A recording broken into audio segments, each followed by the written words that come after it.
एक बार एक हिरन जंगल में पानी की तलाश में घूम रही थी, भटक रही थी इधर से उधर। बहुत प्यास लगी थी उस हिरन को, बहुत देर से भटक रही थी पानी की तलाश में, लेकिन उसे पानी कहीं पर भी नहीं मिल रहा था। थोड़ी देर जंगल में इधर उधर और भटकने के बाद वो हिरन एक पेड़ के नीचे बैठ जाती है, एक झाड़ के नीचे बैठ जाती है। तो उतने में उसे पानी की नदी की आवाज सुनाई देती है। तो हिरन उस झाड़ के नीचे से उठकर फौरन वो पानी की आवाज की तरफ आगे बढ़ती है। तो वो जो देखती है उसके सामने एक बड़ी सी नदी। तो जैसे ही वो हिरन उस नदी को देखती है तो बहुत खुश होती है, मानो उसे डबल से कोई जिंदगी मिल गई है नई।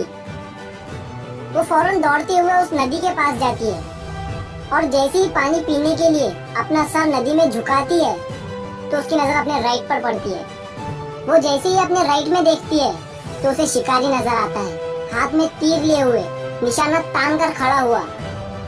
फिर जैसे ही उस हिरन की नजर अपने लेफ्ट में पड़ती है तो उसे एक शेर नजर आता है झाड़ियों के पीछे। अब हिरन पानी वानी सब भूल जाती है, कुछ भी नहीं रहता उसके दिमाग में, प्यास वगैरह। फिर वो हिरन पलटकर अपने पीछे देखती है तो उसे भयंकर आग लगी हुई दिखती है जो कि धीरे धीरे उसके तरफ बढ़ रही थी। अब हिरन जाए भी तो जाए कहाँ? राइट में देख रही थी तो शिकारी नजर आ रहा था जो कि निशाना तान कर खड़ा हुआ था, और अपने लेफ्ट में देख रही थी तो शेर नजर आ रहा था। सामने तो गहरी और लंबी चौड़ी नदी थी और पीछे तो आग लगी हुई थी। चारों रास्ते बंद हो चुके थे, चारों तरफ से मुसीबत आ चुकी थी।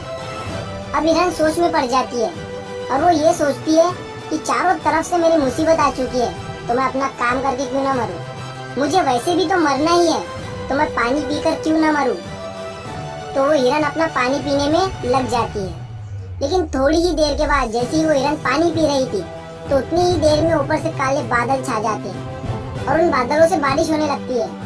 तो जो आग थी पीछे की लगी हुई वो पानी से बुझ जाती है और पानी के कारण शिकारी का निशाना चुपकर शेर को लग जाता है और शेर की नजर पड़ती है सीधा शिकारी पर।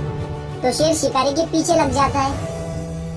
तो जैसे ही हिरन को पता चलता है, जैसे ही हिरन पानी पीने के बाद अपना सर ऊपर उठाती है तो वो अपने राइट में देखती है, उसे शिकारी कहीं पर भी नजर नहीं आता है। वो अपने लेफ्ट में देखती है, उसे शेर भी नजर नहीं आता है। वो अपने पीछे मुड़कर देखती है तो जो आग थी वो बुझी हुई दिखती है। मोरल ऑफ द स्टोरी, मेरे दोस्तों, इस कहानी से हमें ये सीख मिलती है कि इंसान की जिंदगी में भी प्रॉब्लम आती नहीं है, और जब आती है तो चारों तरफ से आती है, जिस कारण हर इंसान डर जाता है, घबरा जाता है अपनी इन प्रॉब्लम से। तो आपको क्या करना है ऐसी सिचुएशन में? आपको नहीं डरना है और नहीं घबराना है, बस शांति से 2 मिनट के लिए सोचना है। हिरन के पास भी बहुत सारे ऑप्शन थे। हिरन भी ये सारी सिचुएशन को देखने के बाद या तो पानी में छलांग लगा सकती थी या फिर इधर उधर भाग सकती थी, लेकिन उसने शांति से सोचा और वो अपने काम पर लगी रही। वो पानी पीने आई थी और वो पानी पीने लगी। इंसान भी अपनी कामयाबी से थोड़ी ही दूरी पर रहता है, लेकिन उसे मुसीबतें दिखनी शुरू हो जाती है, घर की प्रॉब्लम, पैसों की प्रॉब्लम, जिसके कारण वो कुछ नहीं कर पाता है, घबरा जाता है, डर जाता है। लेकिन आपको नहीं घबराना है, नहीं डरना है, बस आपको अपने काम पर बने रहना है। मेरे दोस्तों, उम्मीद करता हूँ आपको ये कहानी पसंद आई होगी। तो ये मत सोचना कि ये दुनिया क्या कहेंगी, कर गए तो एक दिन ये दुनिया तुम्हें देखेंगी।